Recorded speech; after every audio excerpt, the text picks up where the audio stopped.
Ukraine का दावा है कि उसके हमले से रूस को बहुत ज्यादा नुकसान हुआ है। यूक्रेन ने अपने ड्रोन हमले में रूस की एक बहुत बड़ी तेल पाइपलाइन को ही उड़ाकर रख दिया है।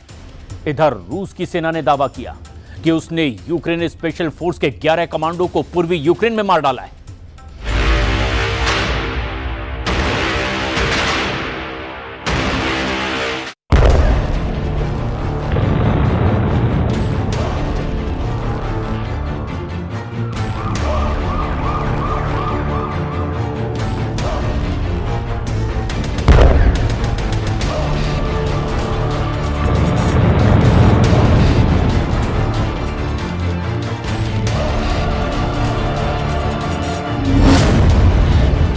धमाकों से दहला मॉस्को, 400 किलोमीटर में तबाही। लगता है अमेरिका और नेटो के इशारे पर यूक्रेन ने रूस में घुसकर ऐसे हमले शुरू कर दिए हैं जिसके जवाब में अब रूस यूक्रेन पर हमले और तेज करने को मजबूर हो जाएगा। यूक्रेन के रूस पर सबसे ताजा हमले ने रूस को बुरी तरह से बौखला दिया है। यकीन करना मुश्किल है, लेकिन रूस की राजधानी मॉस्को के पास यूक्रेन ने एक बहुत बड़ी तेल पाइपलाइन पर ऐसा हमला किया है कि रूस बुरी तरह से बौखला गया है। इधर रूस ने पोक्रोवस्क में हेलीकॉप्टर से घुसे यूक्रेन की सेना के स्पेशल यूनिट HUR के 11 कमांडो को मार डाला है। ये वाकई सीधे सीधे यूक्रेनी सेना का बहुत बड़ा नुकसान है। खबर तो ये भी है कि रूस ने पूरे पूर्वी यूक्रेन पर कब्जा करने के लिए सैकड़ों बख्तरबंद वाहन और टैंक रेजिमेंट को तेजी से भेजना शुरू कर दिया है। आप इसी से अंदाजा लगा सकते हैं कि रूस यूक्रेन जंग में अब ऐसे हमले हो रहे हैं जिसे ना तो रूस बर्दाश्त कर सकता है और ना ही यूक्रेन झेल पाएगा। हम शुरुआत करते हैं यूक्रेन के उस हमले से जिसने मॉस्को के गुस्से को 7वें आसमान पर पहुंचा दिया है।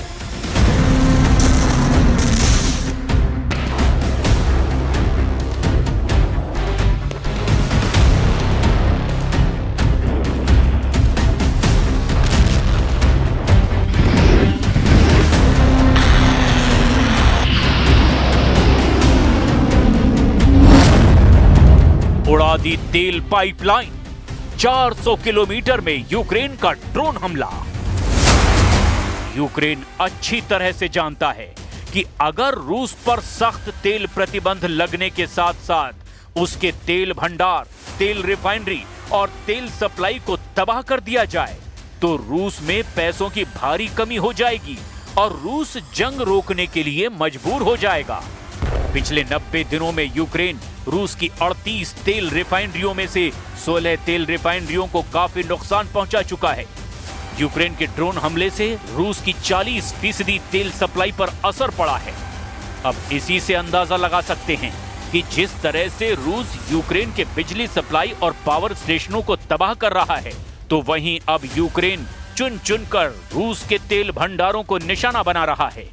यूक्रेन का सबसे ताजा हमला कहां हुआ और रूस को कितना नुकसान हुआ, इसे आप एनिमेशन और वीडियो ग्राफिक के जरिए समझ लीजिए। यूक्रेनी दावों के मुताबिक यूक्रेन ने मॉस्को के नजदीक से गुजर रही बड़ी पाइपलाइन को ड्रोन हमले में भारी नुकसान पहुंचाया है।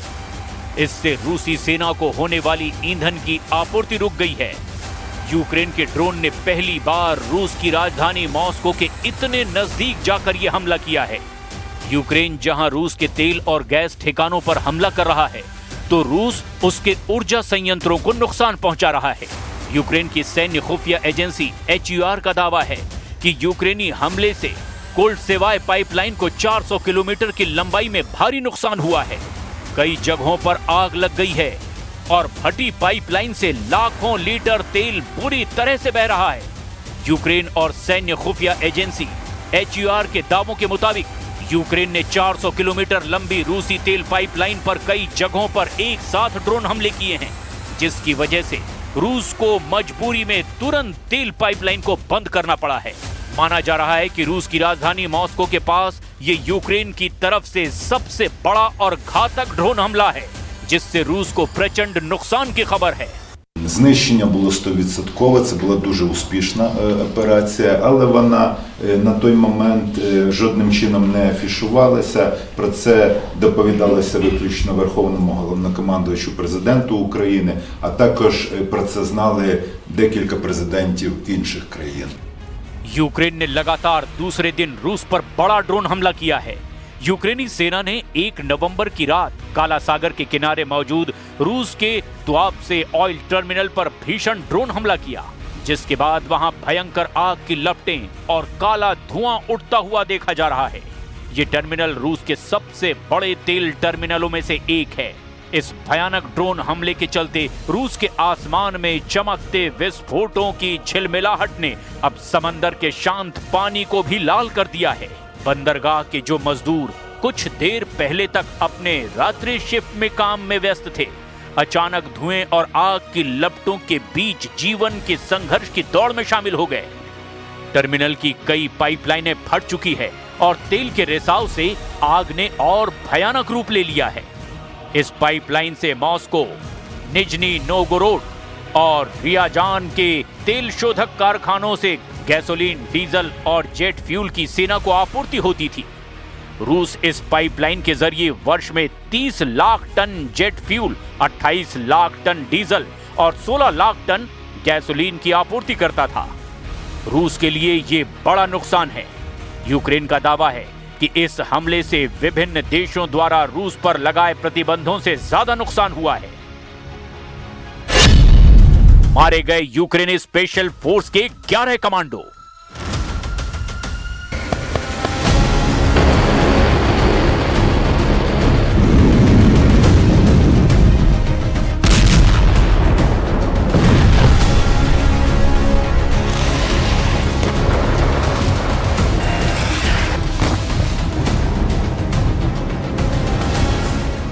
एक दिन पहले यूक्रेन के राष्ट्रपति व्लादिमीर ज़ेलेंस्की ने बताया था कि रूस ने पूर्वी डोनेस्क क्षेत्र में करीब 1,70,000 सैनिक तैनात किए हैं, जो कि पोक्रोवस्क पर कब्जा करने की कोशिश में हैं।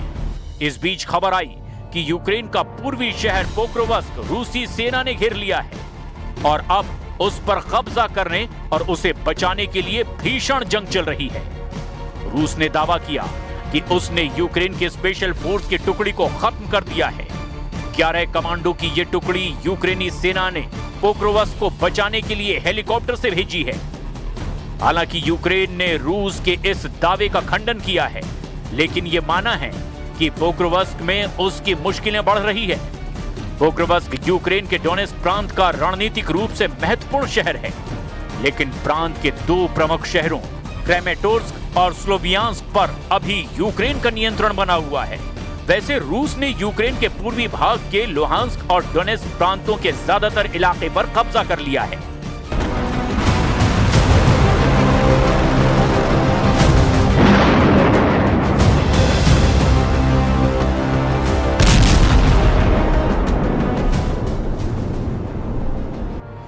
इधर यूक्रेनी सेना ने कहा है कि रूसी सेना ने बीते दिन ही 4 मिसाइलें दागी है और 139 टारगेटेड बम गिराए हैं, साथ ही हजारों गोले और ड्रोन भी गिराए। रूसी रक्षा मंत्रालय का दावा है कि उसकी वायु रक्षा प्रणाली ने रात भर में 164 यूक्रेनी ड्रोनों को मार गिराया है, जिसमें 39 काला सागर के ऊपर और 26 क्रीमिया के ऊपर थे। यूक्रेनी शहर पोक्रोवस्क के पास लड़ाई लगातार बढ़ती जा रही है। रूसी सेना का कहना है कि उसके सैनिकों ने रेलवे स्टेशन के पास यूक्रेनी सैन्य संरचनाओं को नष्ट कर दिया है। यूक्रेन के शीर्ष सैन्य कमांडर अलेक्जेंडर सिरस्की का दावा है कि यूक्रेनी सैनिक पोक्रोवस्क में हजारों दुश्मनों की सेना का सामना कर रहे हैं, लेकिन उन्होंने रूस के इस दावे को खारिज कर दिया कि उन्हें घेर लिया गया है या फिर रोक दिया गया है। जबकि रूस ने दावा किया कि यूक्रेनी सैनिक आत्मसमर्पण कर रहे हैं और हेलीकॉप्टर से उतरते समय कुछ विशेष बल मारे गए। यूक्रेन के खिलाफ रूस ने इस वक्त 2 तरफ से भयंकर मोर्चे खोल रखे हैं। दावा किया जा रहा है कि रूस ने जहां एक तरफ यूक्रेन की राजधानी कीव पर भीषण हमले शुरू कर रखे हैं, वहां पूर्वी यूक्रेन के डॉनबास इलाके पर इतने तीखे और भीषण हमले किए हैं कि कई पूर्वी शहरों में यूक्रेनी सेना चारों तरफ से घिर चुकी है। सबसे हैरानी की बात तो यह है कि यूक्रेन के राष्ट्रपति ने भी माना है कि हमारी सेना को पूर्वी यूक्रेन के पोक्रोवस्क शहर पर काफी भीषण जंग का सामना करना पड़ रहा है। लेकिन यहां पर देखने वाली बात यह है कि रूस ने 10,000 यूक्रेनी सैनिकों को घेरने का दावा किया है, जिसमें यूक्रेनी सेना की स्पेशल यूनिट भी शामिल है। Удар був складний, комбінований, спеціально прорахований, що було важко протидіяти. Були і ракети, включно з балістикою та аеробалістичними, 52 ракети загалом. Більше 600 ударних дронів, із них шахеди близько 400. Більшість дронів знешкодили, 2/3 ракет теж збито. अब ऐसे हालात में अंदाजा लगाया जा सकता है कि रूस यूक्रेन जंग अब उस दौर में पहुंच चुकी है जहां या तो यूक्रेन का पूर्ण विनाश होगा या फिर रूस पर नेटो और यूरोप, अमेरिका मिलकर हमला कर देंगे।